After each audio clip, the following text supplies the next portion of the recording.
प्रिय धर्म बंधुओं एवं बहनों, आप सभी के भीतर में विराजमान आपकी पवित्र आत्मा को नमन करती हूँ। बहुत बहुत आप सभी को भगवान पार्शनाथ के जन्म कल्याणक की हार्दिक हार्दिक शुभ मंगल कामनाएं। भगवान पार्शनाथ की भक्ति करने का मन है, आप भी सभी मेरे साथ इस भक्ति में जुड़ेंगे और भक्ति करेंगे। आप सभी भली भांति जानते हैं, भगवान पार्शनाथ के जीवन को बहुत अच्छे से परिचित है कि किस तरह से भगवान पार्शनाथ ने नाग नागिन का जोड़ा बचाया था और कमठ के अज्ञान को ललकारा था।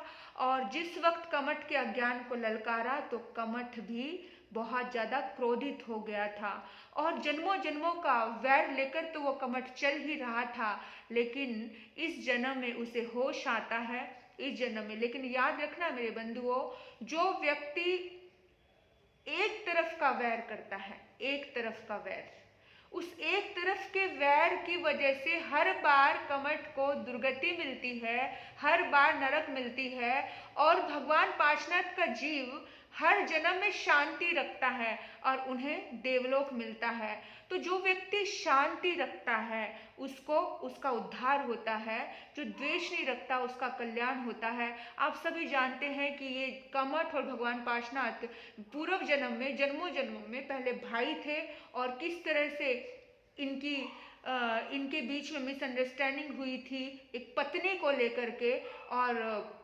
वो पत्नी की वजह से उन दोनों का रिश्ता बहुत खराब हो गया था।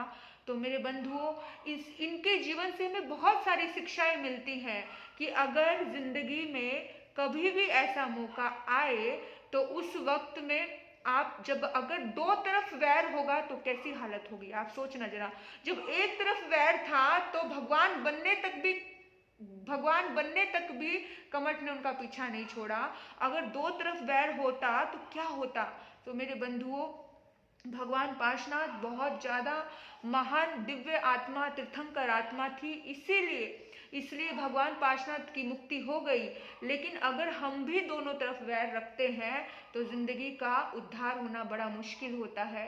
वामा देवी के वो प्यारे थे, अश्वसेन के वो दुलारे थे, बहुत बहुत महान और दिव्य आत्मा थे जिन्होंने हमारे आप देखो तो भगवान पार्शनाथ की पूरी इस पूरी सृष्टि में जितनी ज्यादा पूजा होती है उतनी ज्यादा पूजा शायद ही किसी तीर्थंकर की होती होगी, क्योंकि जितने मंदिर भगवान पार्शनाथ के हैं, जितनी श्रद्धा भगवान पार्शनाथ के भक्तों में है, उतना हम देखते हैं हर कहीं मंदिर है, हर कहीं वो है।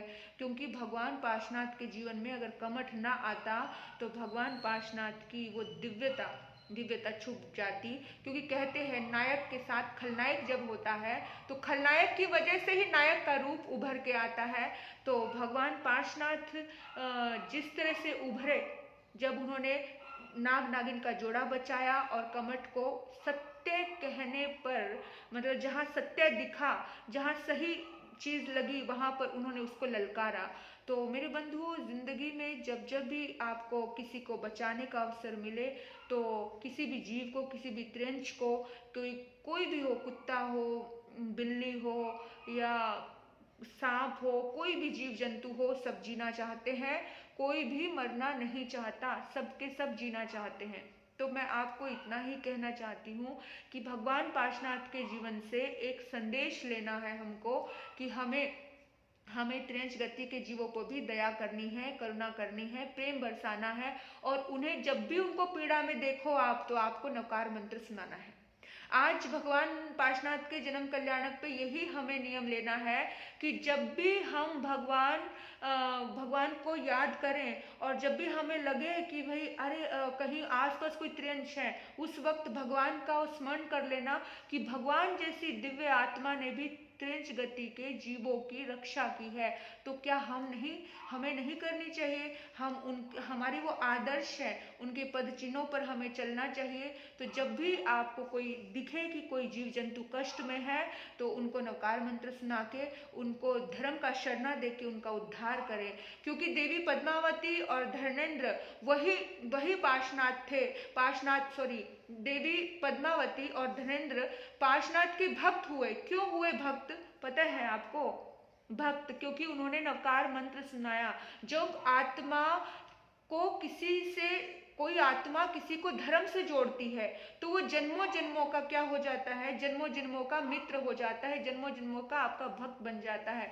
तो आज भी देवी पद्मावती और धर्मेंद्र देव, जो भी कोई भगवान पार्शनाथ की आराधना करता है, पूजा करता है, साधना करता है, तो उन पे वो बहुत जल्दी प्रसन्न होते हैं, बहुत जल्दी प्रसन्न होकर के उन भक्तों का काम करते हैं। क्योंकि इसीलिए उन्होंने सोचा कि जितना मैं जिन शासन की प्रभावना कर सकूं उतनी बहुत अच्छा है।